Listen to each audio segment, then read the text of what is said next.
तो अगर आप देखोगे तो from this 347 marks in 2023 in GS paper से लेके इस साल वो magical number of 400 plus cross कर रही है। This kind of brainstorming goes before writing this answer, right? We want to say कि ट्रस्ट अस, जो प्रोसेस हमारा है it is actually bringing result, और you will learn this rightly from the smash ranker as well. This is basically what the micro theme analysis looks like.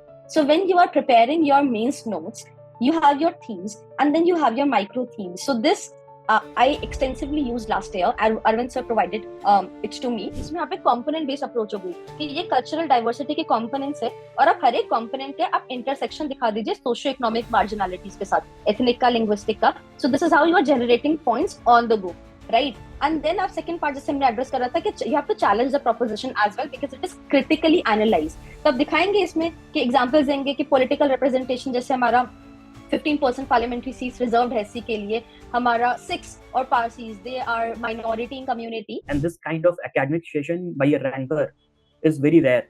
आप देखोगे लवन्या ने full depth में जाके सारी चीजों को समझाया है. So let's start the webinar.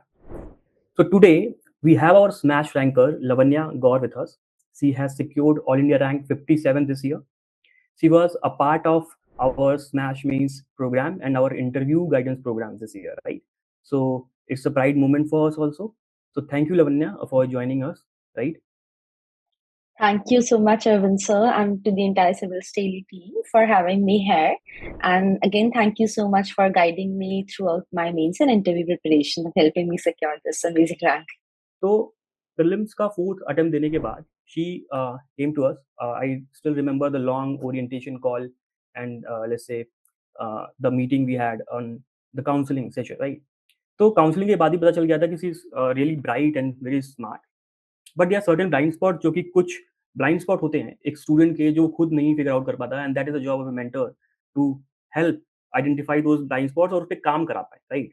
तो अगर आप देखोगे तो from this 347 marks in 2023 in GS paper से लेके इस साल वो magical number of 400 plus cross कर रही है, राइट? अगर आप देखोगे तो 57 मार्क्स इसके जीएस में जंप हुए हैं, विच इज ऑल्सो कोइंसिडेंटली इसका रैंक भी है, राइट? और ओवरऑल अगर आप देखोगे तो मेंस में जो मार्क्स हैं, she was able to score take a jump of 54 marks in her mains overall means score, right? Also अगर आप देखोगे तो जो 400 का जो मैजिकल नंबर होता है ना जीएस का, एंड ऑल्सो जो 200 प्लस का मैजिकल नंबर होता है इंटरव्यू में, she is able to cross that, right?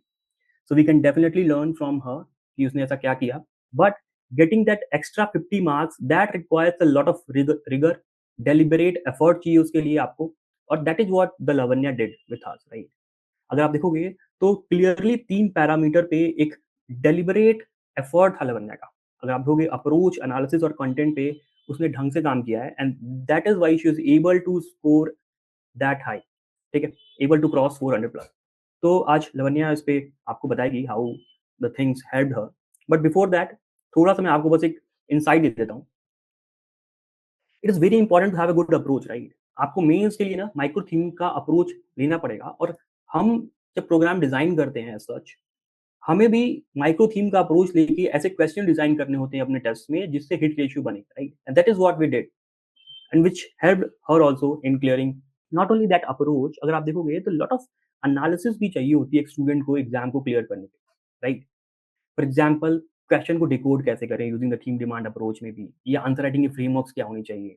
All these things are very much important, जहाँ पे कॉन्शियसली काम करना पड़ता है in order to take this jump, right? और आज लवन्या हमारे साथ हैं और ये बताएंगी भी कि how this particular approach help her in navigating GS1 और GS3 के पेपर में, कैसे ये नेविगेट कर पाई in the real exam by using these approaches, right?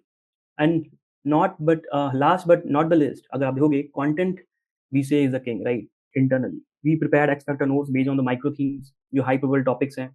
हमारे एफएलटीज के मॉडल आंसर भी प्रिपेयर इन दैट वे, क्योंकि एग्जैक्टली अगर आपको कंटेंट रेप्लिकेट कर पाओ आप एग्जाम में, राइट? तो this is how together all these things, the approach, the analysis, the content, helped her in achieving this 400 plus marks in the GS paper, right? और आज Lavanya is going to tell you about how theme demand approach कैसे exactly इसको help किया in structuring the question, in decoding the mains paper, ठीक है? तो before I hand over to her, मैं एक दो एग्जांपल भी आपको दिखा देता हूँ क्विकली, राइट। अगर आप देखोगे तो when you see a toppers copy, like अब ये लवन्या की कॉपी है जो हमारे साथ इसने लिखी। अब आपको देखने में लगता है कि यस, एक क्वेश्चन था जिसका आंसर इन्होंने लिख दिया, but there a lot of brainstorming goes beforehand, before writing the paper. अगर आप यहाँ पे देख पा रहे हो ना, दिस इज दिस। जब तक आप क्वेश्चन को देखने के बाद उसको डिकोड नहीं कर रहे हो फर्स्ट 30 सेकंड या 1 मिनट में, तब तक आप एक अच्छा आंसर लिख ही नहीं पाओगे। And this is what we tried with Lavanya as well, right. अगर आप देखोगे तो ये जो डिकोडिंग इसने यहाँ पे की है ना, exactly you it is being replicated here. अगर आंसर में आप देख पा रहे हो, थीम को इंट्रोडक्शन में लिखना, डिमांड्स को मीट करना, सेकंड डिमांड को यहाँ लिखना and then the conclusion, right. Similarly अगर आप देखोगे, एक और एग्जांपल देता हूँ, this is the last example. This kind of this kind of brainstorming goes before writing this answer, right. और आंसर लिखने से पहले ही आपका स्ट्रक्चर डिसाइड होना चाहिए, फ्रेमवर्क्स आपके पास होनी चाहिए, ठीक है? तब जाके आप एक बेटर आंसर लिख पाओगे, और ये आप कम से कम 20 के 20 क्वेश्चन में रेप्लिकेट करो। तब जाके you are going to get ever average marks in the real UPSC mains examination. और आप देखोगे लावण्या के, तो जीएस 1, जीएस 2 ऐसे में एबव एवरेज मार्क्स आए, राइट। सो जो ये ब्रेनस्टॉर्मिंग है ना, जो यहाँ इसने की हुई है, if you will see, theme को पकड़ना, डिमांड पकड़ना, बियॉन्ड डिमांड जाना एक्सपेक्टेशन को मीट करने के लिए, if you will see here, right, she is going beyond the demand to exceed the expectations of this particular question. So all these are deliberate attempt, एक deliberate effort है, कुछ भी चीजें रैंडम नहीं आती, राइट। और ये कॉन्शियस एफर्ट होता है एक स्टूडेंट की साइड से, और मेंटर का इसमें जो रोल होता है वो fault finding and course correction का, डेलिबरेट तरीके से वो ब्लाइंड स्पॉट दिखा पाए अपने स्टूडेंट्स को। और एग्जैक्टली अगर आप देखोगे यहाँ पे ना, तो she is able to replicate this brainstorming वाला thing into her copy, exactly, right. So now for our स्मैथ स्टूडेंट्स, जो कि हमारे 2025 के भी स्टूडेंट हैं यहाँ पे, और there are also students of 2026 smash, we want to say कि ट्रस्ट अस, जो प्रोसेस हमारा है, it is actually bringing result. और you will learn this rightly from the smash ranker as well, right? So Lamanya, over to you now. Hello, everyone. So today we'll be discussing how to decode the theme and demand, especially in the GS1 and the GS3 paper of mains. Before diving into the session, I would like to say a few words about mains or your entire UPSC preparation. So in your entire preparation, mains is the most important part to get a rank. The number you get in mains decide how much, like in what range your rank would be. So do your preparation in such a way that your preparation is interview proof, because interview is just about 1 day. Things might not go as expected, but mains is over a spanning over, like, more than a week. And it reflects, I mean, things do not happen on a spike. It reflects the hard work, the persistence, the clarity, the brainstorming, every single effort that you have put in into your mains preparation between the prelims and the mains. So to have that effectiveness in the preparation, you need a right strategy, you need a right guidance from the right mentors who can identify your gaps in your preparation. Because बहुत बार I have seen that बच्चों के prelims clear हो जाते हैं, but mains में they are unable to pass a threshold. So, and they are not able to figure out the mistakes that they have done because हमें mains की answer sheets नहीं मिलती है जो हम यूपीएससी में लिखते हैं. So it becomes very difficult to figure out or to rectify our mistakes. That's where the role of mentor comes, and that's where Arvind sir really helped me in identifying the gaps in my mains preparation. So coming to today's session, so you must be thinking that why we have clubbed GS1 and GS3. So many a times GS1 and GS3 are the subjects in mains in which the score is little in a lesser range, and it often includes, on the face it might appear that the questions are factual or the questions are straightforward, but it's not the case many a times in comparison to relatively GS2 and GS4. In GS1 and GS3, the questions are actually, they're multi-layered. They require interdisciplinarity in your answer writing skills. They're abstract. So lack of clarity can actually result in, a lack of structural clarity can result into randomness in your answer. And then the examiner will come to know कि बच्चे को कहीं ना कहीं theme या demand समझ नहीं आया है, कहीं ना कहीं वो समझ नहीं आया जो क्वेश्चन पूछना चाह रहे हैं. They are writing what they know, but you have to write what according to the demand of the answer, demand of the question. So that's what we are going to learn today. And sometimes, especially in GS1 and GS3, कुछ hidden directives भी होते हैं जिसको हमें समझ के answer लिखना बहुत इंपॉर्टेंट होता है, so that an organic flow is maintained in the answer and we stick to the demand of the answer. So a simple, before delving into the theme and demand approach, just 3 basic rules of answer writing. Number 1 is the theme and the demand, obviously, which we are going to discuss, that what is the theme of the question, because once you decode the theme of the question, you are able to identify that, like कि तुम्हें कौन से pointers उसमें लिखने हैं, एक overall theme का idea हो जाता है. You can bring in ideas from here and there, what you have learned throughout your preparation, and you can एक बहुत ही अच्छी सी तुम आंसर उसको पिरो सकते हो. Demand is obviously you'll understand. Then second is the templates or frameworks for answer writing. So answer writing is not something, questions पहली बात तो वो नहीं आते जो तुमने हमेशा करे होते हैं. The themes can be similar, but questions would be almost new. So you cannot ratify the answers, but you need to practice such a level of brainstorming that you can generate points on the go within that time limit of 7 minutes, 6 to 7 minutes for a 10 marker and 9 to 10 minutes for a 15 marker or 20 marker. So for that, templates are very useful or frameworks are very useful. हम discuss करेंगे last में brief में, for example, SDG approach or the component based approach and other approaches which help you to generate points on the go. And third is value addition. Basic content everyone is writing, it's available all over the market. Basic content सबको पता है. जो mains का हमारा syllabus होता है उस पर जो पॉइंटर्स लिखे होते हैं, first of all you have to revise, you have to learn, like rectify the main syllabus. सारे पॉइंटर्स याद होने चाहिए, उसमें बेसिक कंटेंट तुम्हारा प्रिपेयर होना चाहिए. But the thing is what differentiates a topper copy from the one who is not selected is maybe the lack of value addition in the non selected candidate का copy. So value addition consists of the recent case studies. जितना current affairs को आप include करोगे वो दिखाएगा to the examiner that you are well read, you are well aware, and you are able to correlate the things. That's what they're looking for in a bureaucrat, right? You can correlate things. You should have that multidisciplinarity approach in your answers.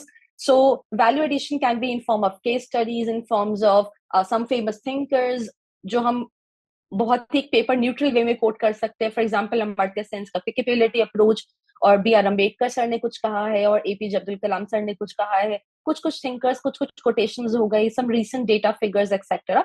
So these help you to differentiate your answer from others. So let's dive into firstly the GS1 questions. So to understand how to decode the theme and demand, firstly for the GS1 questions. Acha, before that, this is basically what the micro theme analysis looks like. So when you are preparing your mains notes, you have your themes and then you have your micro themes. So this I extensively used last year. Arvind sir provided it to me. So for example, in art and culture, you can see that, micro themes can be civilizations. Indus Valley civilization se pooch rahe hai, Rig Vedic age se pooch rahe hain. So, you through micro themes, analyzing the micro themes, you can prepare your crisp notes on those themes. And in fact, analyzing micro themes also help you to identify the probability of the questions that can be asked. जैसे हम literature के question में देखते हैं GS1 में ही कि Sanskrit literature पे पूछा जा चुका है, बुद्धिस्ट लिटरेचर पे पूछा जा चुका है, Jain literature. So what else can be asked? Maybe it can be Persian literature और any other sort of literature. So उस पे लिटरेचर पे हमें नोट्स रेडी करना बहुत इंपॉर्टेंट हो जाता है. So all these themes are very important because mains में GS1 का थोड़ा pointers थोड़े broad है, तो उसको micro themes analyze करके उस पे notes banana is very important. And also through preparing the notes on micro themes, you get to cover the whole lot of PYQs that are there for the last 10 or 15 years, which is very, very important to understand the mindset or the framework of the UPSC examiner. कि वो exactly किस theme को ज्यादा importance दे रहे हैं, ये कौन सी theme बार बार repeat हो रही है, so that you are well versed with that topic. Because हर एक टॉपिक पे आप मेंस पे इक्वल इंपॉर्टेंट नहीं दे सकते because of the possibility of the time. So you have to analyse the important topics and prepare the notes accordingly. So coming to the first question. So it says that what is the concept of demographic winter? Is the world moving towards such a situation? Elaborate. So before the Mains 24, जिसमें question पूछा गया था, this demographic winter term was not readily available in the market. So I was coming through this term for the first time in the paper itself. तो यहाँ पे we have to take that logical assumption or guess that demographic winter, ageing वगैरह का हम बहुत सुन रहे हैं कि वर्ल्ड में एजिंग हो रहा है, प्रीलिम्स में क्वेश्चन आया था, एंड विंटर इज समथिंग कि ठंडा पड़ रहा है, कुछ सूखा पड़ रहा है, इट्स नॉट समथिंग ब्लॉसमिंग और like spring. So it basically defines that कि आपका फर्टिलिटी रेट्स कम हो रहे हैं एंड एजिंग हो रहा है. So what is the theme? Theme is again obviously the demographic winter वाला term. Now demand, how do we identify the demand? It says, is the world moving towards such a situation? This means that they want to understand that what parts of the world are moving towards such a situation or what parts are not moving towards such a situation. So demand one would be that regions moving towards such a situation. Obviously you can give examples here. We'll see how to make answer framework for every question. The demand two can be that regions which are not moving towards such a situation. Now see, the question is more tilted towards the concept of demographic winter. So eventually ज्यादा stress आपका इस वाले part पे आएगा कि क्यों move कर रहे हैं, कौन से पार्ट्स मूव कर रहे हैं. But this part needs to be address because the question is the world moving towards. So कुछ पार्ट्स डेफिनेटली है वर्ल्ड में, लाइक अफ्रीकन कॉन्टिनेंट और सम अदर, जहां पे अभी एजिंग, youth population बढ़ रही है, aging is not that fast. So you need to address this demand, but in a very brief format. And impact, demand 3 would be impact. So हमें ये समझ कैसे आया? See the directive here, elaborate. Now elaborate is something, it's saying elaborate is basically you have to explain in detail with reasoning and relevant examples. It demands a comprehensive, logically developed answer. It's not just talking about the definition of demographic winter. So how do we make answer framework for such question? See, answer framework को आपको देखो, जब भी आप question पढ़ते हो ना, for the first 30 to 50 seconds you have to prepare the answer framework. तो उससे आपको बहुत ही एक ऑर्गेनिक फ्लो मिल जाता है आंसर का, and it stays in your mind. इसे प्रैक्टिस करने से आएगा. आंसर फ्रेमवर्क में what we have done is define demographic winter, 2 to 3 lines of definition, that's it. Then हम इसके साथ कुछ हम बार चार्ट, डायग्राम्स, मैप्स वगैरह दिखाते हैं, तो it breaks the monotony of the examiner. Because remember one thing students, when the examiner is reading your copy, they are reading it vertically. तो अगर कुछ ऐसा फैंसी डायग्राम मिलता है, मैप मिलता है जो इजीली एक्सप्लेन कर पा रहा है कॉन्सेप्ट को, and in a visual format, it is more appealing and the examiner is bound to give more marks for that. So maybe you can make a bar chart कि aging population आप दिखा सकते हैं, अभी इतना % है 65 years से above and बढ़ रहा है, तो that represents a trend towards demographic winter. Then as the question is saying elaborate, so the third would be that reasons behind demographic winter, like changing family dynamics or modernization effects aa rahe hain, that shift in societal values from family oriented lifestyles, discouraging childbirth, economic factors, socio cultural norms change ho rahe hain, advancements in health aa rahi hai, right, abortions वगैरह, sorry, not abortions, basically sort of like the women empowerment की वजह से women have more say on the reproductive autonomy, right, all those factors. तो वो points generate करने में आपको answer framework मदद करेगा. Then we need a connecting line here, right? Connecting line would be something of the sort that while not every region is experiencing demographic winter, because as हमने पढ़ा question में इस था, but many parts of the world, especially in the developed countries, are showing signs of this phenomena. So उसमें आप फिर examples देंगे, you can give examples here, data दे सकते हैं, यूरोप का दे सकते हैं, आप यूएस का दे सकते हैं, Japan would be of course. हम इंडिया में भी अभी ट्रेंड ऑब्जर्व कर रहे हैं, हमारा टीएफआर कम होता जा रहा है, राइट. उसके बाद because it's elaborate, we need a fifth part in this answer, that is the impact. Demographic winter का होलिस्टिक कॉन्सेप्ट हम तब बता पाएंगे जब उसका इम्पैक्ट हम बता पाए, कि उसके आने से shortage of working age population हो रहा है, हमारे सोशल वेलफेयर सिस्टम पे बर्डन बढ़ रहा है, right. We have less brain pool for innovation and all those stuff that you can write an impact. And finally conclusion. Now conclusion here would be, because demographic winter is a sort of problem, we are looking at this looking at this issue with the lens of problem. So we need a solution oriented approach. So यहाँ पे population depopulation threat, कि लोग कम हो रहे हैं, तो ये problem है, तो उसका solution oriented approach से आप फिर conclusion बना सकते हैं. So that is what the answer framework looks like for this question, right? Now come to the second question. Second question says that critically analyze the proposition that there is high correlation between India's cultural diversities and socio-economic marginalities. So what is the theme of this question? Theme is, आप अपने GS1 के paper में उठाकर देखेंगे, in society they are repeatedly asking questions from diversities. किस प्रकार की diversities है इंडिया में, be it ethnic, be it linguistic, be it religious, various type of diversities, geographical, art and culture, हर एक चीज में. And then there is this theme of marginalities. So they are asking you a question by intersection of two themes, that is diversities भी है, marginalities भी है. Now, what is the demand one? As they're saying, critically analyze the proposition. Now, first we have to obviously go with the proposition that हाँ, यहाँ पे high correlation है between the India's cultural diversities and socio-economic marginalities.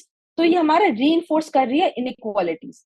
But because it's critically analyzed, so you cannot just go for. You have to show the other side to show a balanced opinion in your answer. So demand 2 here would be that arguments against the proposition कि हमारे यहाँ पे diversity है, but जरूरी नहीं कि वहां पे सोशियो इकोनॉमिक marginalities हो या inequalities हो. So you have to show this other side too. That's what a balanced opinion looks like. Otherwise your answer would be more tilted towards this, because जब हम कभी कभी प्रेशर के situation में question पढ़ते हैं पेपर में, तो our brain tends to go towards one direction, and that's where this theme, demand and the answer framework helps you to address each and every demand of the question. And conclusion would be that obviously we said that inequalities hai, so how to address that inequalities, how to minimize that inequalities, and what steps can we take or the government is taking, or any other case studies, etc., Supreme Court cases that can help in reducing those inequalities. So a simple answer framework that you would make in your mind before going to start writing the answer is, what would be the introduction? You can simply talk about the India's cultural diversities, any quote or anything, कि इतनी सारी diversities है हमारे पास. Then, however, जो एक cultural richness है, it is intersecting with the socio-economic marginalities, and इसके बाद, because this is a connecting line, because हमें पहले intersection दिखाना है उसका, तो आपको कुछ connecting line चाहिए, directly इस पे नहीं पहुंच सकते हो. So connecting lines are very important to show that organic flow in your answer, right? तो इंटरसेक्टिंग में आप दिखाओगे कि हाँ जी रीइंफोर्स हो रही है इनइक्वालिटीज. आप caste and socio economic marginalities दिखा सकते हो. आपका सोशियो इकोनॉमिक कास्ट सेंसस का जो सर्वे था कि 79% of the rural socio SC households they rely on manual labour. या आप दिखा सकते हैं religious diversity and economic inequality. You can quote the Sacher Committee ki report, which is very famous. It showed that Muslims lag behind in many socio-economic indicators. Linguistic diversity, regional inequalities दिखा सकते हैं. आपके tribal students, जो tribal children है, they're not getting that level of education. ऐसे report quote कर सकते हैं. Gender के साथ दिखा सकते हैं. Intersectionality. You can take in the geographic factors. तो आपको cultural diversity में से, अब जैसे इसमें यहाँ पे component based approach हो गई कि ये cultural diversity के components है, और आप हर एक component के आप intersection दिखा दीजिए socio economic marginalities के साथ, ethnic का, linguistic का. So this is how you are generating points on the go, right? And then our second part जैसे हमने address करा था कि you have to challenge the proposition as well because it is critically analyzed. तो अब दिखाएंगे इसमें कि examples देंगे कि political representation, जैसे हमारा 15% parliamentary seats reserved है SC के लिए, हमारा 6 or Parsis, they are minority in community, but yet they are very wealthiest, like they are one of the wealthiest communities, are doing very good at businesses, etc. Affirmative actions ले रहे हैं, and so on and so forth. जो points दिखाएंगे. And finally, the way forward would be something like, we have to strengthen the implementation of affirmative action. इसमें आप दविंदर सिंह का case आप coat करिए, जो बहुत ही recent cases है, because recent cases जितने आप कोट करेंगे, that shows, as I said, that you are well read, well versed with the topic, and you are able to interlink that case studies or Supreme Court cases with what is the demand of the question. So improving the social justice system, implementation of legislative laws, FRA हो गया, आपका पैसा हो गया, उन सबको आपको अच्छा implementation करने की जरूरत है, community based development, and that's where the way forward, finally it would be sort of one line way forward, because हमारा कहीं ना कहीं inequality का topic इसमें linked है. तो वे फॉरवर्ड हमेशा अफर्मेटिव एक्शन या कॉन्स्टिट्यूशनल आर्टिकल हो गया आपका, या डीपीएसपी हो गया आपका, वेलफेयर स्टेट हो गया, इन सब लाइंस पे आप कर सकते हैं. That Trinity of social political economic empowerment as envisaged in our preamble or in our constitution, something on these lines. A 2-line conclusion would show that it a 2-line conclusion gives that feeling of wholesomeness that the answer is a complete now, right? Moving on to the next question, we have that intercaste marriages between caste which have socio-economic parity have increased to some extent, but this is less true for inter-religious marriages. Now, discuss. So, discuss open-ended question hai. What is the theme of this question? Theme is basically marriages, or we can say that the social changes in the marriage as a social institution due to modernization effects. तो society के topic पे आप micro themes में देखेंगे, marriages में, family में questions आ रहे हैं पहले, right? Then we have demand one that हाँ जी इंक्रीज हुई है इंटरकास्ट मैरिजेस में विद सोशियो इकोनॉमिक पैरिटी. फिर demand two is lower interreligious marriages हैं despite socio-economic parity. Sometimes we tend to, focus more on the first part और इसमें second part कहीं ना कहीं miss हो जाता है. But they're actually what they want is they want us to compare the intercaste marriages वाला phenomena with the interreligious marriages, keeping this factor in mind, socio-economic parity, right? So this has to be in your mind. And conclusion would be because this is a sort of problem which is preventing that level of social harmony which we require as a country like India. So that requires some way forward and solution based conclusion, right? So अगर इसका हम let's suppose right, तो अगर इसका हम जैसे answer framework बनाए, तो आंसर फ्रेमवर्क क्या होगा? सबसे पहले आंसर फ्रेमवर्क में सबसे पहले यू कैन टॉक अबाउट कि इंटरकास्ट मैरिजेस क्या होती है, एक शॉर्ट में 2-3 लाइन का इंटरकास्ट मैरिजेस क्या होती है, इंटर रिलीजियस मैरिजेस क्या होती है, राइट? आप कुछ एनएफएचएस का डेटा दे सकते हैं जिसमें दिखाते हैं कि इंटरकास्ट मैरिजेस बढ़ रही हैं एंड इंटर रिलीजियस मैरिजेस घट रही हैं. तो ये कॉन्टेक्स्ट सेट हो गया आपका आंसर फ्रेमवर्क में. मैं बहुत शॉर्ट में लिख रही हूँ, have to expand it. This would be the introduction. Then second is that increase in intercaste marriages with respect to socio-economic parity. आप ये डिमांड में जब डिमांड 1 एड्रेस करेंगे इसका, you have to give this heading. तो दिखाएगा examiner को कि आप पूरा क्वेश्चन जो डिमांड है वो होलसम उसमें एड्रेस कर रहे हैं, not just you are showcasing the rise in intercaste marriages. You would give 1 to 4-5 points in this कि क्यों बढ़ रहा है, urbanization, modernization हो रहा है, जैसे लोगों का educational attainment ज्यादा हो रहा है, they are open to marrying outside their caste, economic independence आ रहा है, women के पास से बढ़ रहा है, family attitudes बदल रहे हैं, so on and so forth. Then third would be that less interreligious marriages with respect to socio-economic parity, despite socio-economic parity, right? So you have to give 4-5 points here. And I would prefer to write in point format because point format से visibility बढ़ता है. And if अगर आप जैसे heading इधर लिखते हैं ना पेपर में, अगर ये आपका पेपर है, if you're writing demand 1 here, start from here, like थोड़ा gap देके आप इसमें points में 1 2 3 4 5 लिख सकते हैं. तो इसके आपको 4-5 पॉइंट्स देंगे कि fear of social exclusion है या community pressure है, NCRB का डेटा कोट कर सकते हैं, right? Historical tensions है, xenophobic tensions है, support system limited है. Still religious groups are very close groups, not that much social mobility. So politically, like political interferences, all those you can write, legal baggage vagera. And finally, because this is something of a problem which we need to address, so as we discussed, it would require some sort of solution based conclusion. Solution based में कि education आप और बढ़ाइए, community engagement आप और कीजिए, right? Because we have to, because these would help in fostering social cohesion and it will also help in promoting individual choice and personal relationship. इसमें आप article 21 भी quote कर सकते हैं कि right to marry जो है, that like right to marry a partner of one's choice is an individual right. तो ये इसको भी reinforce करेंगी ये सब चीजें. तो यहाँ पे आपने एक rights based approach से अपने conclusion दी है, which is a very good approach to conclude any answer.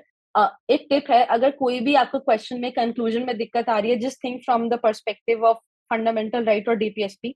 हमारे सुप्रीम कोर्ट ने इतनी सारी जजमेंट्स दी हैं, they have expanded the ambit of personal rights, so you can code article 21 extensively in many answers, right? Then coming to the next question, it says that in dealing with socio-economic issues of development, what kind of collaboration between government, NGOs and private sector would be the most productive? They're saying what kind of, भूल मत जाना इसे, हम इसमें generally क्या करेंगे? It's kind of an abstract, it's not, I mean, these are not just general statement कि हाँ भाई collaboration होना चाहिए. They are asking what kind of collaboration, right? So theme इसमें क्या हो गया? आप देखेंगे इसमें socio-economic issues हैं and some sort of collaboration. GS1 GS2 की कभी कभार थीम्स बहुत ओवरलैप करती है. लाइक GS2 में we have topic of NGO और civil society, so somewhere themes are overlapping, right? So demand one would be that पहले आप दिखाएंगे कि socio economic issues of development क्या है. आंसर फ्रेमवर्क इधर ही बना लेते हैं. तो पहले आप इसमें दिखा सकते हैं कि सोशो इकोनॉमिक इश्यूज जो आपके कुछ नाम दे दीजिए, जैसे पॉवर्टी का हो गया, हंगर हो गया, या तीन चार और हो गए, right? They are multifaceted problems that require leveraging the the complementarity, strengths, and combined efforts of various stakeholders, right? Because what are these? These are stakeholders in our society which are helping it to function in a very efficient manner, right? So stakeholder आपने दिखा दिए, right? उसके बाद आप इसमें थोड़ा और extensively दिखाएंगे, बिकॉज या सोशो इकोनॉमिक इश्यूज आप इसमें दिखा सकते हैं, थोड़ा चार्ट फॉर्मेट में बना सकते हैं ऐसे, या मे बी थोड़ा हब एंड स्पोक वाले उसमें दिखा सकते हैं कि इश्यूज क्या हैं. देन आप हेडिंग देंगे. Third would be that cooperation आपको चाहिए, this one, cooperation between government, NGOs and private sector. इसमें because this is the core demand of the question, so you can write some 7-8 points here, या 6-7 points depending upon कि कितना space है. जैसे collaborative policy making हम कर सकते हैं, पब्लिक प्राइवेट पार्टनरशिप हो गया, जो NAP जो नेशनल एजुकेशन पॉलिसी बनी थी, that involve the contribution from various NGOs like प्रथम जो सर रिपोर्ट निकालता है. रिसोर्स पूलिंग कर सकते हैं, right? Because there is a positive of resources with the government. Policy implementation में जब हम फॉर एग्जांपल समग्र शिक्षा अभियान जो था, तो प्रथम जैसे NGOs को पार्टनर करके हम उनका जो एक्सपर्टीज है, जो उनका रिसर्च है, हम उनको पढ़ के उनको समझ के हम गैप्स फिल कर सकते हैं. CSR ड्रिवन अप्रोचेस हम इसमें दिखा सकते हैं, that private can contribute their money, give their funds, their sort of the research work, everything that they have to the government to have a sort of collaborative policy making. तो इसमें बहुत सारे examples आप दे सकते हैं. अक्षय पात्रा वगैरह जो NGOs हैं, जो ग्राउंड डिलीवरी तक, लास्ट माइल डिलीवरी में हेल्प करते हैं, तो that is showcasing how collaboration between these three sectors can actually solve these problems. Having said that, because demand 3 पे तो हम ऐसे आएंगे कि कोलैबोरेशन है, बट अभी भी कोलैबोरेशन तो है, but there are some issues. So demand 3 which is a hidden demand, and this demand is what we say is going beyond what is asked. तो इसको because it is going beyond what is asked, तो इस पे ज्यादा emphasis करने की जरूरत नहीं, but I would suggest give 2 to 3 और even 4 points on this to showcase that issues है. तो उससे हम लॉजिकल अपने वे फॉरवर्ड पे पहुंच सकते हैं कि वे फॉरवर्ड में हमें क्या क्या, जैसे हमें क्या क्या हमें स्टेप्स लेने की जरूरत है जिससे हम इस कोलैबोरेशन को सही कर पाए, हम ट्रांसपेरेंसी लेके आ सके NGOs की फंक्शनिंग में, प्राइवेट सेक्टर में हम एक हैंड ऑफ ट्रस्ट लेके आ सके, वहां पे हम मोनोपलाइजेशन और ये सब कम कर सके. So that requires a way forward based approach. And because it was asked what kind of collaboration, so what I did was in my paper was, हमारे पेपर से कुछ टाइम पहले ही नीति आयोग की एक रिपोर्ट आई थी, and they talked about the Bharat model of Indian economy और the Indic model of development, right? So I quoted that approach that actual में प्राइवेट सेक्टर का रोल क्या है, it is the driver of economic growth, and it brings in the investment, it brings in the competition and productive employment. Government का role क्या है आज की economy में, it is acting as N enabler, facilitator, and it's providing a conducive environment for entrepreneurship and a hand of trust, right? And it also provides services like national security, etc. And what's the role of non-profit organizations or NGOs? That they can support various government initiatives and ensure last mile delivery. So you can conclude by saying that what is required is a model on the lines of as suggested by Niti Aayog, that is Bharatiya model of inclusive governance or the Indic market economy model of development. So आप ऐसे conclude करेंगे, so that would show that you are aware with what the government is thinking about the new approaches that they're coming with. और जब fancy terms थोड़ा नीति आयोग के report वगैरह में लिखे होते हैं, ये इकोनॉमिक सर्वे में you can quote, and this would actually give clarity कि हाँ बच्चे को क्वेश्चन समझ आ गया है, what उसने एड्रेस कर दिया बहुत अच्छे से, right?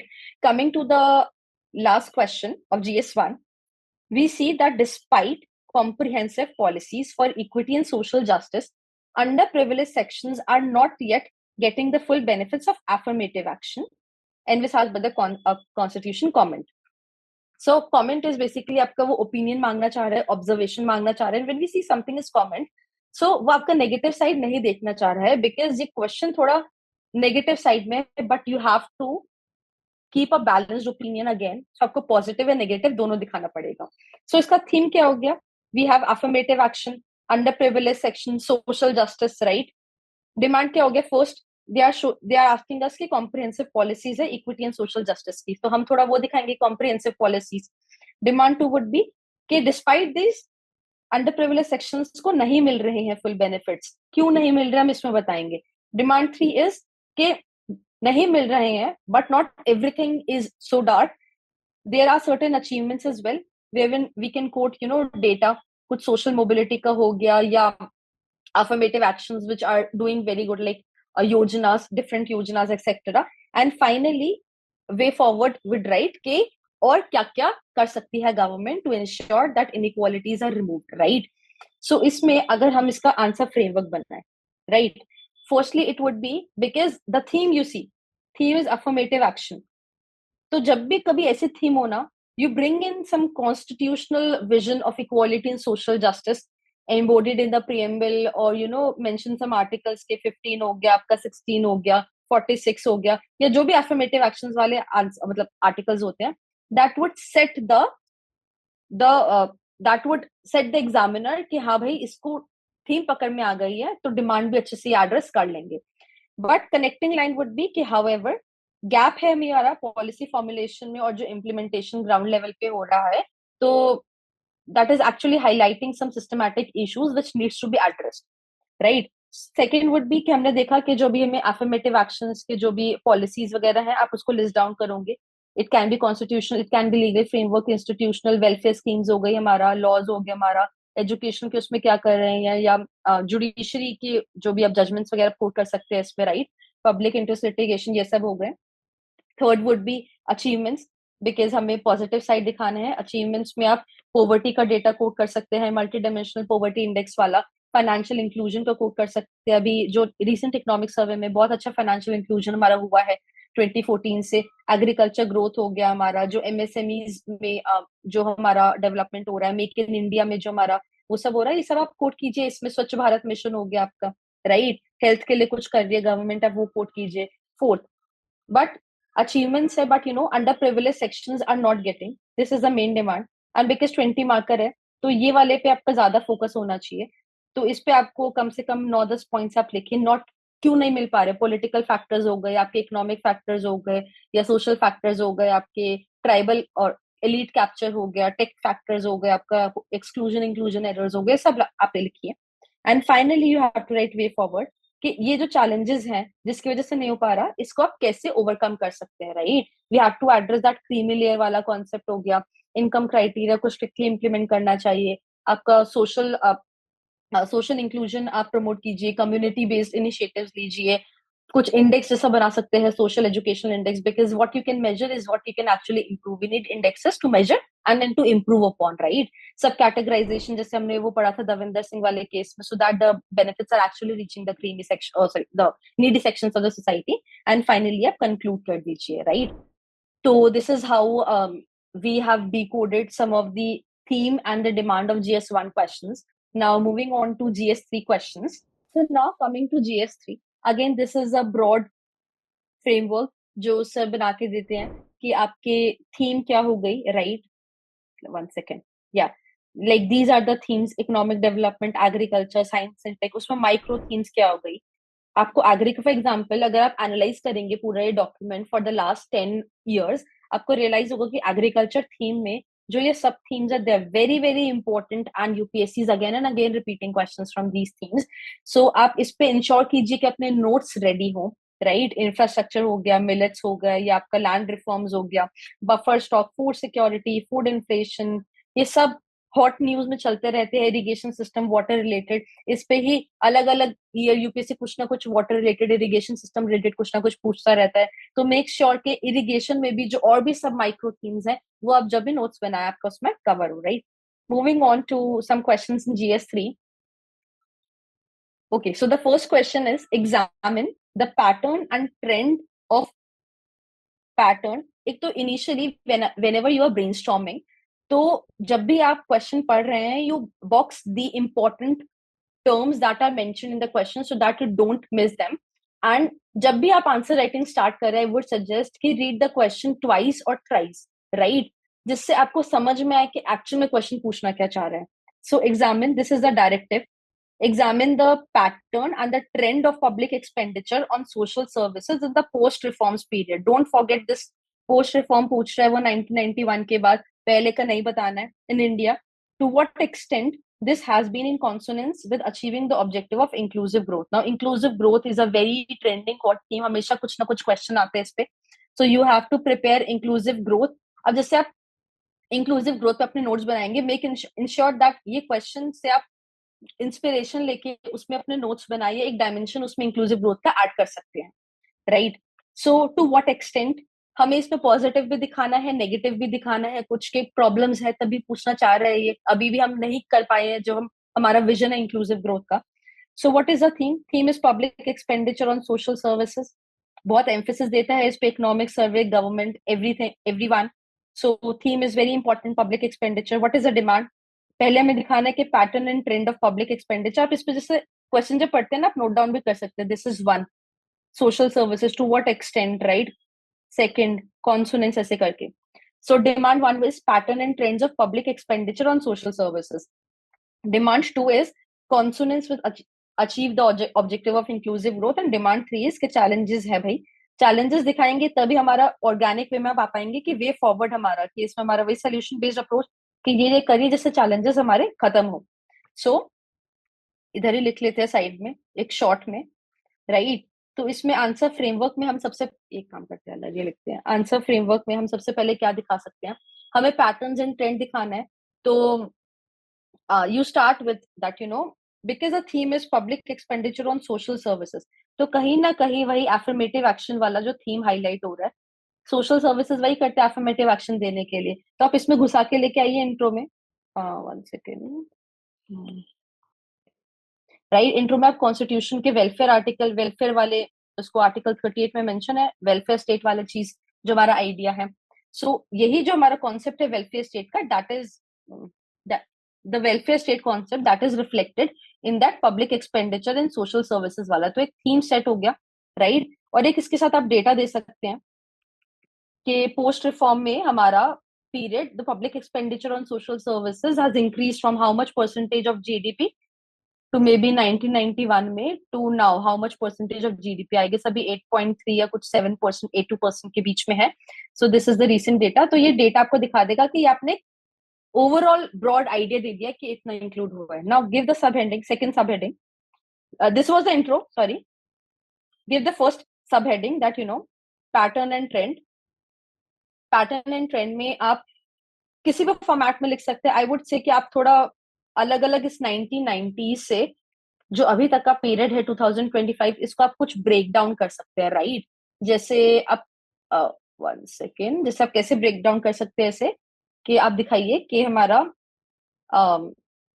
1990s टू अर्ली हमारा, this is I am just giving idea है. You can maybe give pattern and trend in other form as well, but थोड़ा अच्छा लगता है थोड़ा और ब्रेक डाउन करके छोटे से फॉर्मेट में, पता लगता है कि बहुत क्लैरिटी है, बच्चे ने पढ़ा हुआ है. These are very general topics, you should have an idea over this. 1990 से अर्ली 2000 में हमारा जो पोस्ट लिबरलाइजेशन हमारा रहा है, थोड़ा स्लो डाउन रहा है, फिजिकल कंसोलिडेशन हो रहा था हमारा. तो पब्लिक सोशल सेक्टर स्पेंडिंग जो थी वो थोड़ा स्टैगनेट हो गई थी, राइट. एजुकेशन में पे भी आप आइडिया दे सकते हैं 3% पे था, हेल्थ में हमारा कुछ बिलो 1% पे था. सेकंड आप दे सकते हैं, सेकंड आप हम पीरियड लिखेंगे 2000 से जो हमारा 2010 है उस पर दोबारा से रीप्रायोरिटाइजेशन हुई, हमारा टारगेटेड वेलफेयर स्टार्ट हुआ, राइट. बजटरी एलोकेशन इंक्रीज हुई, हमारी फ्लैगशिप स्कीम्स जैसे सर्व शिक्षा अभियान हमारा था, universal elementary education, we have the national rural health mission, right. We have the mid day meal schemes, ये सब लॉन्च हुई हमारी. फिर उसके बाद थर्ड में हमारा 2010 ऑनवर्ड्स आप दिखा सकते हैं. आप ऐसे भी डायरेक्ट लिखेंगे ना, एग्जामिनर समझ जाएगा और बहुत अच्छा लगता है थोड़ा क्रिस्प में. Not everything should be written in the line और the format, sentence format.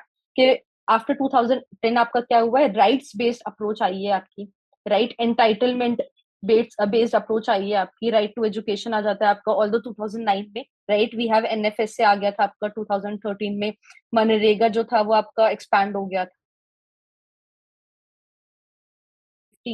There is high focus on the digital वाला जो गवर्नेंस बोलते हैं, डिजिटल डिलीवरी हो गया, टारगेटेड वेलफेयर हो गया, राइट. डीबीटी हम यूज कर रहे हैं, बात कर रहे हैं. इन जैम की बात कर रहे हैं, आधार की बात कर रहे हैं, right, Ladli Behna Yojana, all these we are using DBT.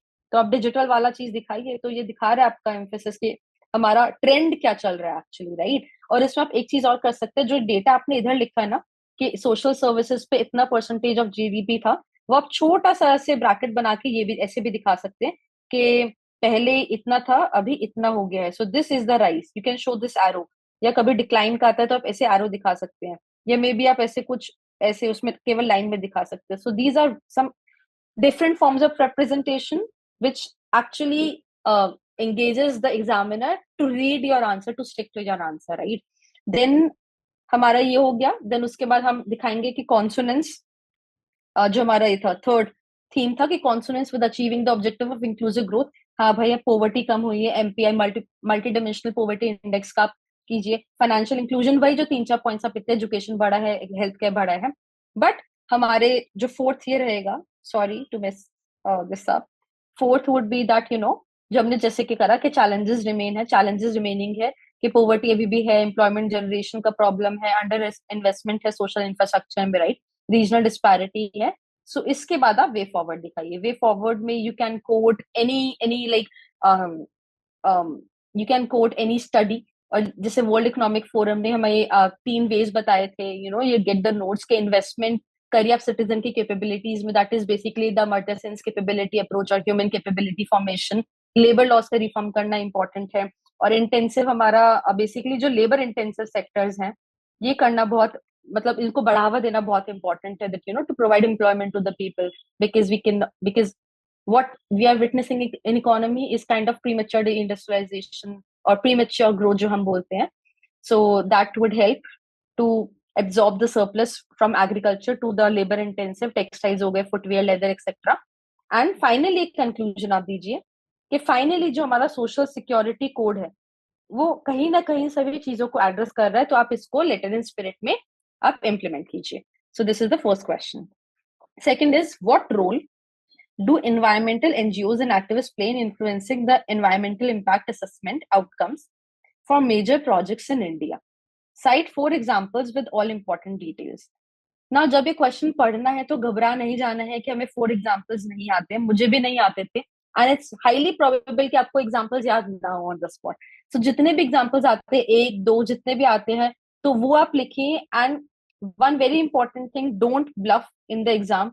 ये नहीं कि इधर उधर का कुछ भी लिख रहे हैं, एग्जामिनर को पता लग जाएगा। So don't take this risk of bluffing in the exam. You have to take, you can take logical assumption और logical guessing, but no bluffing. So what is the theme here? EIA, environmental impact assessment, very hot theme, अलग से mention भी आप syllabus में देखेंगे pointers में, in environmental NGOs, right. Now this question is a bit tricky because ये केवल हमें मतलब एक जनरल हमारा रोल नहीं जानना चाह रहा है, but how they are actually impacting, कि जो इन्वायरमेंटल एनजीओज है उनकी एक्टिविटीज कैसे इन्फ्लुएंस करती है, how have they change, how have they stored और improve the EIA outcomes. So we have to come to the demand now. Demand 1 is the role of environmental NGOs with examples जो उन्होंने पूछा। demand 2 is के ठीक है, environmental NGOs है, but कहीं ना कहीं हमें issues भी प्ले कर रहे हैं हमारे environmental NGOs। now this is what is ये आपको explicit नहीं दिखेगी demand, this is implicit। But जब आप इस क्वेश्चन को एड्रेस कर रहे हैं environmental NGOs का, पॉजिटिव रोल तो है इनका, बट बहुत टाइम ये नेगेटिव नेगेटिव परसेप्शन में भी हाईलाइटेड रहते हैं। so you have to address somehow these issues plaguing the environmental NGOs, not in very large, क्योंकि 10 मार्क का ही था शायद question. So may be just 3-4 points के इश्यूज हैं, तभी हम इश्यूज के आगे सोल्यूशन बेस्ड अप्रोच पे आएंगे। बिकॉज अगर आप ये एड्रेस नहीं करेंगे ना और केवल डिमांड 1 दिखाएंगे एग्जाम्पल्स के साथ, तो उसके बाद आपको कंक्लूड करना थोड़ा मुश्किल हो जाएगा, बिकॉज वे फॉरवर्ड थोड़ा जंप लगता है कि कुछ मिसिंग है बीच में। So this kind of issues is kind of an interlinking कि हाँ भाई ये इश्यूज भी हैं, एंड फाइनली हमें सोल्यूशन करना है जिससे हमारे जो इन्वायरमेंटल एनजीओज हैं वो ट्रांसपेरेंसी से और सही से काम कर सके। They actually should do what they want to achieve in a legal manner, and keeping in mind the interest of the development interest as well, right? So इसमें हम देखेंगे कि हमारा कैसे, 1 second, right?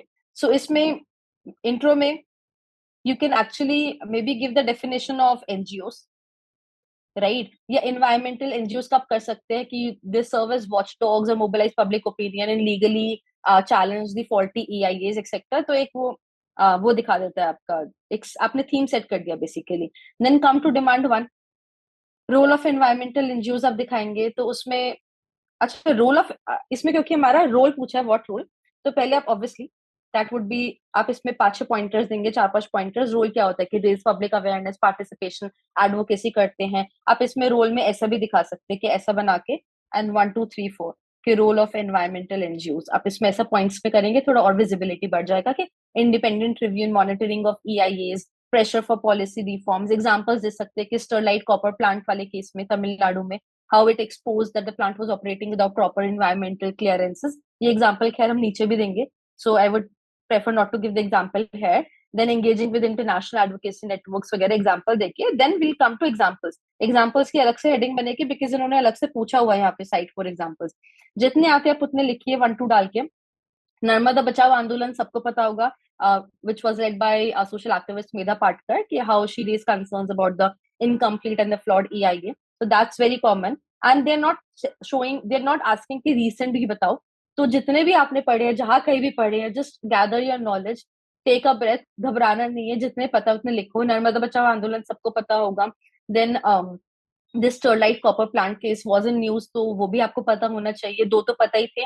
देन अगर आपको लेट्स सपोज कि कोई नहीं पता है, राइट, एक वेदांता वाला वाज इन न्यूज, तो वो भी आप लिख सकते हैं। अगर आपको कोई नहीं पता बट उसके आपके इधर उधर की कई डिटेल्स पता है, तो आप कुछ ऐसे करके लिख सकते हैं that you know local groups in this region they highlighted the flawed EIA और the steps were not taken properly, ऐसे करके सो एंड सो। तो आप ब्लफ नहीं करेंगे इसमें, आप डिटेल्स भी नहीं दे रहे हैं, but you are writing something which is near to that incident. तो that shows that you know कि आप जितना हो सकता है आप रिमेम्बर करके आप उस पर लिख रहे हैं।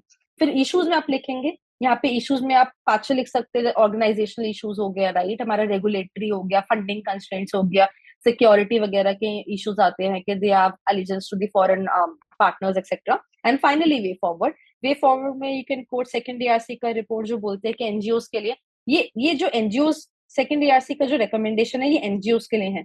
It's not particularly for environmental NGO, but because they are obviously NGO और एनवायरमेंटल एनजीओ का कोई अलग से नहीं पड़ता है, so you can write the recommendations of second ERC. उन्होंने बोला था कि इंडिपेंडेंट नेशनल एक्रेडिटेशन काउंसिल होना चाहिए that provides a kind of system of voluntary accreditation to the organizations that are seeking funding from government agencies।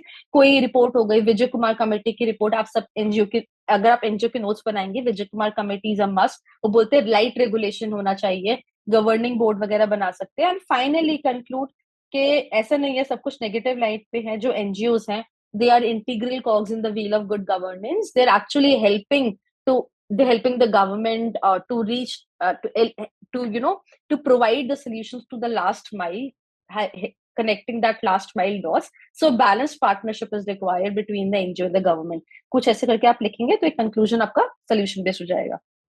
Then coming to the next question, which is that social media and encrypting messaging services। अभी इसमें social media पढ़ लेते हैं क्योंकि हमारे generally notes थोड़ा social media की तरफ रहते हैं, तो हमें इसे इग्नोर नहीं करना है। This is also a part of this question. poses a serious security challenge।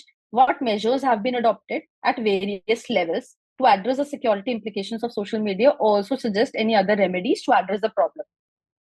तो वही आपका इसमें आंसर फ्रेमवर्क आपका your answer framework would be something like के अच्छा, before going to the answer framework, sorry, what's the theme of this question? Obviously social media, security challenges, GS3 में very hot topic, social media, cyber security, cyber threats etc। so आपके notes prepare आप कर लीजिए अगर नहीं है इस पे तो। and इसका intersection with the security challenge, internal security, external security challenges, right? so demand 1 is security challenges। Demand 2 क्या है? इसमें तो डिमांड वैसे एक्सप्लिसिटली इन्होंने बता रखा है, मेजर्स क्या है वेरियस लेवल पे बताना है हमें, and other remedies that can be adopted. This is what they are suggesting. This in conclusion is के बैलेंस। अच्छा, इस जैसे जो ये वाले क्वेश्चंस होते हैं जनरली, तो सोशल मीडिया या एंक्रिप्टेड मतलब समथिंग रिलेटेड टू साइबर वाली चीजें या digital footprint and security versus, so उसमें you can obviously you can sort of give the conclusion on the similar lines कि you have to there should be a balance between the national security and the digital rights, which is essential to make social media a safe yet democratic. तो कुछ इस lines पे conclusion हो सकता है कि हमें बैलेंस जरूरी है, हम एक्सटेंसिव कंट्रोल नहीं कर सकते हैं और ना ही हम बहुत ज्यादा स्ट्रिक्ट सोशल मीडिया रेगुलेशन कर सकते हैं, because we are living in the era of rights based approach. तो that's what this is all about. तो इसका आंसर फ्रेमवर्क जैसे हम बनाएंगे, तो वन इज फर्स्टली के you can show that why social media encrypting messaging services, they are integral, integral to communication. They are helping to connect users across the world. तो ये आपने एक पॉजिटिव नोट पे क्वेश्चन स्टार्ट करा है. But कोई data आप दिखा सकते हैं या कोई रिपोर्ट आप जब सोशल मीडिया का टॉपिक पढ़े तो उसमें आप दिखा सकते हैं कि कोई एजेंसी ने या कोई रिपोर्ट ने ऐसा बोला है कि इतने सारे डेटा ब्रीचेस हो रहे हैं, या आपके साइबर अटैक्स हो रहे हैं, साइबर बुलिंग हो रही है, राइट, डार्क नेट एक्सेट्रा जो सोशल मीडिया के थ्रू ऑपरेट कर रहा है. These are the challenges. So now demand one को आप एड्रेस कीजिए. सिक्योरिटी चैलेंजेस क्या है इसमें? यू राइट कि साइबर क्राइम हो रहे हैं, यू फाइनेंशियल फ्रॉड हो रहा है, आपका डिजिटल अरेस्ट जो आजकल बहुत ज्यादा चल रहा है. Always bring the topics that are in news and interlink them with what is being asked. Misinformation, disinformation rapidly spread हो रहा है आपका, राइट. ऑर्गेनाइज क्राइम नेटवर्क्स हो रहे हैं यहाँ पे, human trafficking, organise weapon smuggling, आपका ड्रग ट्रैफिकिंग, सब कुछ सोशल मीडिया के थ्रू हो रहा है. क्रॉस बॉर्डर जुरिस्डिक्शन इश्यूज आ रहे हैं, प्रिवेसी का भी कॉन्फ्लिक्ट आ रहा है, प्रिवेसी वर्सेस सिक्योरिटी, जिसको हमने कंक्लूजन में बैलेंस कराने को बोला, राइट. फिर मेजर्स अब दिखाएंगे, वेरियस लेवल्स पे है, तो इसको प्लीज आप ध्यान में रखिए. दो तीन ऐसे मत लिखिए. वेरियस लेवल्स पे जब भी आता है ना, आई वुड सजेस्ट कि आप हेडिंग दे दीजिए. आप ऐसे थोड़ा ऐसे अप्रोच में चलिए कि ग्लोबल लेवल पे क्या करा गया है, सेकेंड आपका नेशनल लेवल पे क्या करा गया, राइट. देन प्लेटफॉर्म स्पेसिफिक भी, जैसे जो प्लेटफॉर्म है मेटा वगैरह, उनको भी गवर्नमेंट ने क्या इंस्ट्रक्शन दिए कि कंटेंट मॉडरेशन करना आपकी रिस्पॉन्सिबिलिटी है. और रेगुलेशन ऑफ एनक्रिप्टेड मैसेजिंग, जो व्हाट्सएप वगैरह पे आप देखते हैं एनक्रिप्टेड, उस सब का रेगुलेशन इनके में आता है. So always do a like at various levels try this concentric circles approach के नेशनल लेवल पे, इंटरनेशनल लेवल पे, प्लेटफॉर्म लेवल पे अलग अलग, या स्टेक होल्डर्स अप्रोच जो होती है कि गवर्नमेंट क्या कर रही है, जो आपकी कंपनीज हो रही हैं वो क्या कर रही हैं, इंटरनेशनल लेवल पे ऑर्गेनाइजेशंस क्या कर रही हैं. So this is kind of a stakeholder approach, because ये solutions ऐसे हैं, these are like global problems, so that requires some collaborated global solutions, beginning from the state level to the national level to the international level, bringing in all the stakeholders, right. तो इसमें आप national पे वही, legal में आप और जा सकते हैं, पॉलिसी पे जा सकते हैं, आपके कोई एक्ट्स वगैरह या कोई सुप्रीम कोर्ट की जजमेंट से आप बता सकते हैं कुछ, अगर इसमें हेल्प करा है. आप इंस्टीट्यूशनल लेवल पे जा सकते हैं कि साइबर क्राइम कोऑर्डिनेशन सेंटर है, I4C, ये सब आप इसमें बता सकते हैं. फिर उसने पूछा अदर रेमेडीज, तो अदर रेमेडीज की आप हेडिंग बनाएंगे and then again you write 1 2 3 4 points है कि आपका साइबर स्वच्छता केंद्र को इम्प्रूव कीजिए, आप टेक इनोवेशन कीजिए, कुछ हैकाथॉन्स वगैरह और इनोवेशन लेके आइए आप. इंडिपेंडेंट हमारी ओवरसाइट बॉडीज होनी चाहिए. UK something similar on the line of UK का online safety bill. So these are some of the best practices, and best practices are always good to to add in your answers. This is sort of a value addition, क्योंकि UK के online safety bill पे आप कुछ ला सकते हैं, something similar law, to ensure that online platforms they meet the safety standards and protect the users from harmful content. And finally conclusion में, because अभी हमारा बहुत ही थोड़ा हैप्पीजार्ट सा हो रखा है, this is also an evolving field social media. So what we require is a well defined sort of national social media policy. Policy होगा, एक वेल डिफाइंड होगा, तो हम मतलब उसके अंदर फिर हम बहुत सारी चीजों को कवर कर सकते हैं, and that will actually help to foster a safe online environment. And obviously last में कि कुछ you have to balance basically the regulation versus the privacy wala cheese or the rights wala cheese. Okay, not too much regulation. There should be light touch regulation. So something on these lines, the conclusion should be a positive way forward. Then, what are asteroids? How real is the threat of them causing the extinction of life? What strategies have been developed to prevent such catastrophe? 250 words का था. To be very honest, जब पढ़ा था तो इतना content नहीं होता है. So how to write such questions where we do not have much content? 250 words 3 pages में बहुत कुछ होता है. What strategies में, अगर आपने अच्छे से प्रिपरेशन करी है तो आप शायद आपको 2 या 3 ही स्ट्रैटेजीज पता होंगी, या जो भी विशंस वगैरह न्यूज में थे. So how to do how to write this answer? Theme is obviously asteroids, basic science and technology. Demand is one is के threat of them causing extension. But how real, मतलब ये तो बोल नहीं रहे कि threat है भाई, तो नहीं भी होगा, बहुत low threat भी हो सकता है. So low threat of asteroids causing extension. This is basically the counter argument which we often tend to miss, right? If we do not make the answer framework. Then strategies developed to prevent such catastrophe, and then finally argument. तो इसमें आपका first I would say define asteroid. ठीक है, अब इस वाले question में क्योंकि 3 पेजेस हमें स्पेस अच्छे से बढ़िया बढ़िया हमें घेरनी है, तो जब आपने एस्ट्रॉइड्स को 3-4 लाइनों में डिफाइन कर दिया ना, उसके बाद आई वुड से कि वही अपना बेसिक सोलर सिस्टम वाला डायग्राम बनाओ. सन, जो भी इधर प्लैनेट्स वगैरह आके, और इधर मार्स बनाओ, इधर जुपिटर बनाओ, और बीच में बना दो ऐसे थोड़े गोले गोले, लगेगा कि asteroids and you know shed this asteroid belt वाला कि most asteroids are found in this region. So this will थोड़ा स्पेस घेरेगा and this will show that थोड़ा वो मोनोटनी ब्रेक हो जाता है. डायग्राम्स वगैरह जितना ज्यादा यूज करोगे उतना ज्यादा it would be better, but obviously the diagram should be relevant. It should not be something कि कुछ भी कहीं से भी लाके अपने बना दे just for the sake of filling the papers. Then आप डिमांड 1 को एड्रेस कीजिए कि threats of asteroid causing extension. अगर आपने हिस्ट्री पढ़ी है, कुछ पढ़ी है, so we know that the fifth there was this I'm unable to recall exactly, but there was this asteroid that hit the earth and that caused the extinction of dinosaurs. तो वो हम जब उसका evolution पढ़ते हैं और the first, second, third generation जो हमारे phases होते हैं evolution के, तो उसमें भी सी के आप वो दिखा सकते हैं, या नियर अर्थ ऑब्जेक्ट्स ने जो क्रेटर हमारे जो क्रेटर्स वगैरह हमारे वो बना देते हैं, वहां की बायोलॉजी थ्रेटन कर देते हैं. एक्सटेंशन लेवल थ्रेट पे जैसे कुछ साइज के बेसिस, आप लॉजिकली सोचिए, थोड़ा अपना कॉमन सेंस लगाइए कि एस्ट्रॉइड ज्यादा डिस्ट्रक्शन या एक्सटेंशन ऑफ लाइफ, किसी भी प्रकार का life, it can be related to a particular kingdom, ठीक है, वो तभी हो पाएगा जब साइज बड़ा होगा. तो आप लिखिए कि इट ऑल्सो डिपेंड्स, यहाँ पे एक पॉइंट बना के कि साइज पे डिपेंड करता है. Obviously it would be very difficult to know कि साइज कितना ज्यादा बड़ा होना चाहिए, but something the bigger size asteroids, they pose more extension level threats हो गया, right? But disasters वगैरह कॉज कर सकते हैं. एस्ट्रॉइड गिरेगा मान लो तो अर्थक्वेक तो नहीं, सॉरी, सुनामी आ सकता है आपका, राइट? अर्थक्वेक भी आ सकता है, इनफैक्ट जब हमारी शॉक वेव्स आती है, हरिकेन्स आ सकता है. अब ये सब चीजें आएंगी तो फिर दोबारा से बहुत ज्यादा डिजास्टर वगैरह आपका थ्रेट टू लाइफ कॉज करेंगे.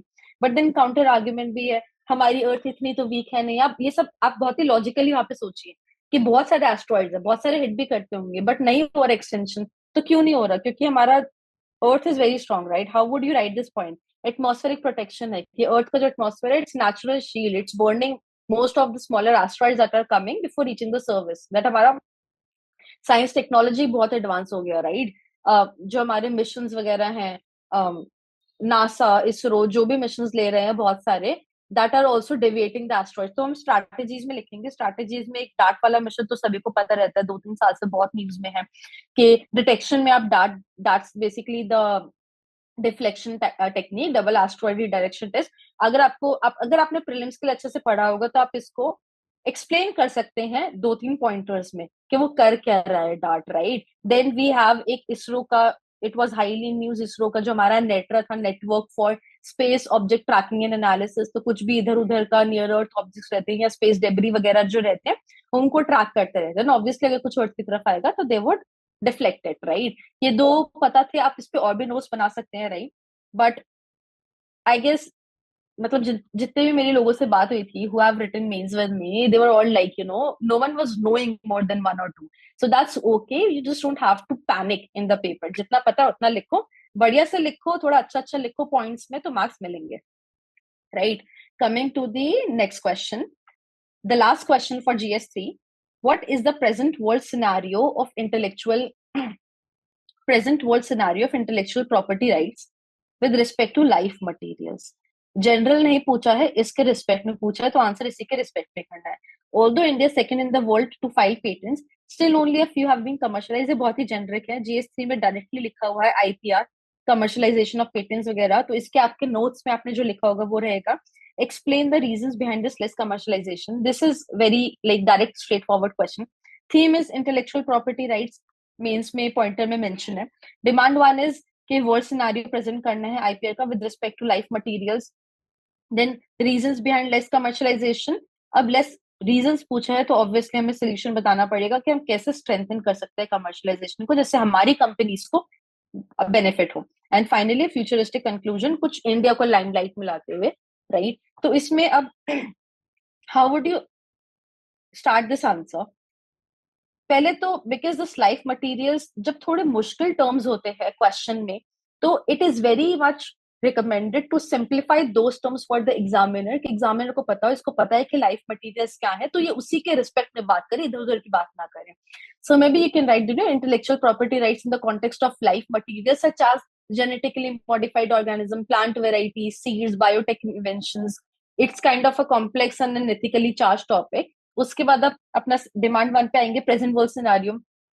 एक तो सभी को पता होता है, हम प्रीलिम्स में पढ़ते हैं कि ग्लोबल एग्रीमेंट्स हमारा WTO के अंदर, that is TRIPS, trade related aspects of intellectual property rights. Then we have अगर कोई डेटा पता आपको बायोटेक फाइलिंग, पेटेंट फाइलिंग्स में, that then it's very good. But थोड़ा थोड़ा निटिग्रिटीज में जाके, अब ऑब्वियसली अब सब नोट्स बना लेंगे बायोटेक वाली उस पे, बट अगर आपको नहीं पता है तो may be you can write the biopiracy वाला पॉइंट लेके आ सकते हैं कि बहुत ज्यादा कि जो ट्रेडिशनल नॉलेज है हमारी TKDR that's related to biodiversity that remains unprotected globally, that basically is increasing the risk of exploitation, and that's a trend over the world, like worldwide it's a trend. Then we have ethical considerations, public perceptions है, right? इसमें Pew Research Center बहुत सारी ऐसी reports निकालता है. Then economic contributions क्या रहे हमारे बायोटेक के, आप इसमें वर्ल्ड सिनेरियो प्रेजेंट करना क्या हो, क्या क्या रहा है लाइफ मटेरियल्स के आईपीआर से रिलेटेड वर्ल्ड, राइट. उसके बाद आपको रीजंस बताने हैं. रीजंस में फंडिंग, वही रेगुलेटरी, जो भी 5-6 पॉइंट्स होते हैं, इनसफिशिएंट इंफ्रास्ट्रक्चर आपके पास, कंपटीशन बहुत ज्यादा है ग्लोबल प्लेयर से, डिस्प्यूट्स ट्रेडिशनल नॉलेज के ऊपर, पब्लिक ऑपोजिशन भी है, राइट. देन यू राइट सम की measures, again national intellectual property right policy 2016, उसी को हम वे फॉर्म में लिख सकते हैं कि आपको इसको और स्ट्रेंथन करने की जरूरत है. You have Atal innovation mission, you have the TKDR traditional knowledge digital library, जो भी आप पॉइंट्स पढ़ेंगे कमर्शलाइजेशन में, that's a very standard topic. And finally, conclusion कुछ ऐसा हो सकता है कि we have to actually, we have to recognize the strength, but you have to strengthen the IPR framework and the startup ecosystem so that India can actually realize the objective of Viksit Bharat and the knowledge economy by 2047. We are talking about knowledge economy, and जब हम IPR के ऊपर notes बनाते हैं, we have this point, it's a very integral part of knowledge economy, and we are talking about developed India, Viksit Bharat 2047. All these are very important. So you join that these conclusion की ये जो terms है कुछ ready होने चाहिए, which you can actually interlink with what is being asked in the question. So that was all for the GS31. Then I was talking about these some templates that are required for brainstorming, because on the fly आप इधर उधर से random thoughts आएंगे. It is very important to structure those thoughts, and structuring will actually help you to actually present your answer in a more natural way, in a more organic and a continuous format. So we talked about, so I use these templates extensively for brainstorming. One is obviously the stakeholder approach. एक ऐसे question था कि throw light on the significance of the thoughts of Mahatma Gandhi in the present times in GS1. I guess all were this was PYQ only. So इसमें stakeholders क्या हो गए कि significance of thoughts of Mahatma Gandhi किसके लिए, individual के लिए, society के लिए, गवर्नमेंट के लिए, एक्टिविस्ट के लिए, ग्लोबल कम्युनिटी के लिए, environmentalist, business and corporate sector, all these are stakeholders, right. For example individuals के गांधी जी ने क्या बोला था कि हमें ब्रेड लेबर करना है, खुद का काम करके खुद खाना है, एंड हमें नीड के अकॉर्डिंग करना है, ग्रीड के अकॉर्डिंग नहीं करना है. So these were the thoughts. Individual is the stakeholder. And present times में क्या है, वी हैव मिशन लाइफ, हम उसे कोरिलेट कर सकते हैं. Modi ji is talking about individually how to do sustainable consumption, right?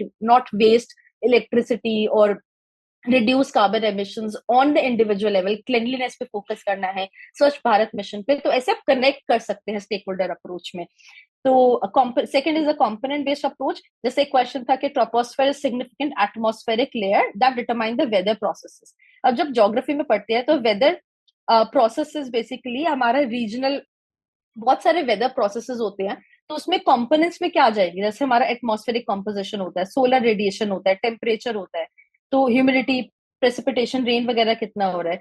तो ये जब हाउ पे हम जब इट्स आस्किंग कि how it is affecting the weather processes, तो इन सब के बेसिस पे दीज आर द कंपोनेंट्स और ट्रोपोस्फेयर कैसे इन सबको कंपोनेंट्स को अफेक्ट कर रहा है, तो ये आप इससे पॉइंट्स जनरेट कर सकते हैं। जैसे ट्रोपोस्फेयर जहाँ पे हमारा टेम्परेचर अगर हम बात करें, तो जो हमारा ट्रोपोस्फेयर जहाँ पे बहुत ऊपर होता है, that's the equator, because of the solar radiations वाला चीज, तो वो बहुत टेम्परेचर वहाँ पे जनरली सेम रेंज में रहता है through out the year, and थोड़ा हाई रहता है, पोलर उस पर कम रहता है, राइट। सोलर रेडिएशन पे बता सकते हैं। देन ह्यूमिडिटी, प्रेसिपिटेशन बता सकते हैं कि ट्रोपोस्फेयर का क्या इम्पैक्ट होता है। तो that's basically the component based approach. Then third is the SDG based approach. SDG आप रट लीजिए, सारे एसडीजी जितने हैं 17, that would actually help you to generate points के, फॉर एग्जाम्पल आप फूड प्रोसेसिंग की बात कीजिए, तो उसमें आप एसडीजी बेस्ड अप्रोच लगा सकते हैं, दैट यू नो कि वन, फूड प्रोसेसिंग से हमारा एक which one was this, I guess employment वाले, it was something some 8 or 9 10 SDG, sorry 8 SDG. So food processing से हमें employment मिल रही है, वो उधर से आ रहा है। देन हमारा one is obviously zero poverty हो रहा है, जीरो पॉवर्टी की तरफ हम जा सकते हैं बिकॉज एम्प्लॉयमेंट मिल रही है, तो लोगों के पास इनकम आएगा, कम होगा, हंगर कम होगा इससे, बिकॉज जो हमारा फूड वेस्टेज होता है अभी, तो उसको अगर हम प्रोसेस कर दे एफिशिएंट मैनर में, तो हमारा हंगर माल न्यूट्रिशन वाली प्रॉब्लम कम हो जाएगी। Food processing is actually a labour intensive sector, right. तो इसमें हमें एम्प्लॉय लेबर इंटेंसिव में, and it is lot of women are working in this sector, तो जेंडर इक्वालिटी बढ़ सकती है, women empowerment बढ़ सकती है। So all this, you can think on the SDG lines and answer any question. Supply chain based is the fourth approach, कि for example role of technology in agriculture. तो अब इसको ब्रेक डाउन कर दीजिए, agriculture में उसकी supply chain क्या होती है? प्री प्रोडक्शन कुछ प्रोसेस होता है, प्रोडक्शन होता है, पोस्ट हार्वेस्ट मैनेजमेंट होता है, फिर ट्रांसपोर्टेशन होता है, स्टोरेज होता है, राइट, प्रोसेसिंग होता है, हमने ऊपर पढ़ा, मार्केटिंग होता है, डिस्ट्रीब्यूशन, सेल्स, फिर कंजम्पशन हो रहा है, फिर उसका फीडबैक इंप्रूवमेंट होकर दोबारा से वो राउंड साइकिल बन रहे हैं। तो हर एक स्टेज पे जो पूरी सप्लाई चेन है एग्रीकल्चर की, आप टेक को घुसा दीजिए कि टेक का हमारा पोस्ट हार्वेस्ट मैनेजमेंट में क्या रोल है, राइट। हम डिजिटाइज कर सकते हैं, हमारा कितना वेयर हाउस में कितना मटेरियल है, उसके अकॉर्डिंग हम उसका इनपुट आउटपुट मैनेज कर सकते हैं। ट्रांसपोर्टेशन में हम ट्रैक कर सकते हैं, हम कम बेसिकली हम उसका बेसिकली जो हमारा ट्रांसपोर्टेशन कॉस्ट है वो हम घटा सकते हैं by using the efficient way, जैसे हमारा नेशनल लॉजिस्टिक्स पॉलिसी में भी लिखा हुआ था। स्टोरेज में हम उसको एफिशिएंटली मैनेज कर सकते हैं आईओटी वगैरह की टेक्नोलॉजीज लगा के, राइट। सेल्स हम देख सकते हैं कहाँ कहाँ हो रहे हैं, वेब पोर्टल वगैरह बना सकते हैं, लाइव पोर्टल बना सकते हैं, फीडबैक के लिए हम कंज्यूमर्स के लिए ऐप बना सकते हैं। तो कैसे टेक्नोलॉजिकली हमारी सप्लाई चेन में हेल्प कर रही है। अगर आप ऐसे सोचेंगे role of technology in agriculture, तो आपको बहुत हैप्पीजार्ड व्यूज आएंगे और उसको अरेंज करना बहुत मुश्किल हो जाएगा। So just think about the supply chain of agriculture and tech का हर एक सप्लाई चेन के स्टेप पे रोल क्या हो गया। Then we have temporal based approach, जैसे कि discuss the various varied roles played by women in the Indian freedom movement. अभी इंडियन फ्रीडम मूवमेंट के बहुत सारे स्टेप्स हमारा, फर्स्ट वॉर ऑफ इंडिपेंडेंस हो गया, सोशल रिलीजियस मूवमेंट हो गया, फिर 1885 का आईएनसी बनता है, स्वदेशी हो गया। तो इन सब पे आप एक एक दो दो वुमेन को याद करेंगे, so that would actually help you to remember, to recall stuff and to put it on the paper in an organised fashion which will look that बंदे ने बहुत ही मतलब जो एस्पिरेंट ने बहुत ही स्ट्रक्चर से उसे सोच के लिखा है, वो आपको नजर आएगा उसमें स्ट्रक्चर, राइट। ऐसी कोई भी क्वेश्चन आता है कि role played by X in Indian national movement, जो ट्राइबल हो गया, पीजेंट हो गया, फार्मर, तो इसमें आप वो लगा सकते हैं कि आप टाइमलाइन के अकॉर्डिंग सोचिए कि पहले ये हुआ था, फिर ये हुआ था, ऐसे करके। Then we have the GS mains papers approach. For example, there's this question PYQ only, how colonial rule affected tribals in India and their response. तो अब इसमें जीएस पेपर, क्योंकि मैंने बोला आपको सिलेबस का हर एक पॉइंटर मीन्स पे याद होना चाहिए, because those pointers will actually help you to generate dimension, और कभी कभार वो पॉइंटर्स डायरेक्टली यूज हो जाते हैं पेपर में आंसर में। तो जीएस 1 में कल्चर एंड सोसाइटी हम पढ़ते हैं, कैसे ट्राइबल के कल्चर एंड सोसाइटी को अफेक्ट करा। जीएस 2 में इकोनॉमी एनवायरमेंट हम पढ़ते हैं, basically economy, the governance aspect जो होता है, जो उनका एलिनेशन वाला चीज होता है। GS3 is about economy and environment, and GS2 इसके जो कॉलोनियल रूल में जो पॉलिसीज आई, जो लीगल वो लॉज लेके आए, जैसे उनका जो कॉलोनियल इंडियन फॉरेस्ट एक्ट जो लेके आए थे, कैसे उन्होंने ट्राइबल्स को एक्सक्लूड करा है, एक फोर्ट्रेस मॉडल बना दिया था उन्होंने फॉरेस्ट का, ट्राइबल्स को अंदर नहीं जाने देते थे। हेल्थ इम्पैक्ट क्या है आपका। GS4 में साइकोलॉजिकल इम्पैक्ट, जो ट्राइबल्स को जो साइकोलॉजिकल शॉक लगा, वो सब तो आप ऐसे सोचेंगे तो you can generate points on the go. And then we have the supply chain based approach, तो हमने कर ही लिया था। देन वी हैव सिलेबस, जैसे role of geographical factors towards the development of ancient India. I guess 2023 mains ka it was the first question. तो अब आप ज्योग्राफी के सिलेबस को, आपने ज्योग्राफी अच्छे से पढ़ा हुआ, यू नो द सिलेबस के स्ट्रक्चर है, फिजियोग्राफी हो गया, ड्रेनेज हम पढ़ते हैं, हम सॉइल्स के बारे में पढ़ते हैं, रिवर्स, ऑब्वियसली जहां रिवर्स इंडस के पास हमारी जो, या गंगा के पास हमारी जो सिविलाइजेशन स्टैब्लिश हुई एंशियंट इंडिया में, वो इसकी वजह से थी बिकॉज रिवर्स वहां पे थी। सॉइल्स तो इसकी वजह से हमारा एग्रीकल्चर जहाँ पे प्रॉस्पेरिटी हमारा आ जाएगा, वो लोग थोड़ा ज्यादा एडवांस बन जाएंगे। क्लाइमेट कैसे इफेक्ट कर रहा है, वेजिटेशन कैसे इफेक्ट कर रही है, हमारा फिजियोग्राफी कैसे इफेक्ट कर रहा है, जैसे हमारा जो जो इंडिया का जो स्ट्रक्चर है, तो उधर से जो मोस्टली जो माइग्रेशन जो लोग आ रहे थे वो नॉर्थ वेस्ट या नॉर्थ से आ रहे थे, राइट, साउथ की तरफ थोड़ा इंटरमिक्सिंग जो है वो कम हुआ।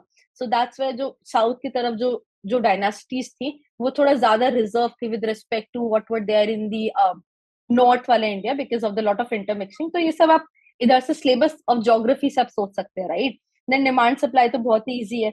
आरटीआई का जैसा कोई क्वेश्चन आता है तो डिमांड कौन करे, सिटीजन करे, सप्लाई कौन करे, गवर्नमेंट कर रही है। रेगुलेशन का आप देख सकते हैं, जो हमारे चीफ इन्फॉर्मेशन कमिश्नर होगा आईसी, और उसी के अकॉर्डिंग रेगुलेशन में क्या चैलेंजेस है, सप्लाई साइड में गवर्नमेंट की तरफ से क्या चैलेंजेस है, राइट, वैकेंसीज वगैरह है, आरटीआई ढंग से मतलब जो ऑफिसर्स है वो रिस्पॉन्ड नहीं कर रहे हैं, या बहुत बैकलॉग वगैरह है।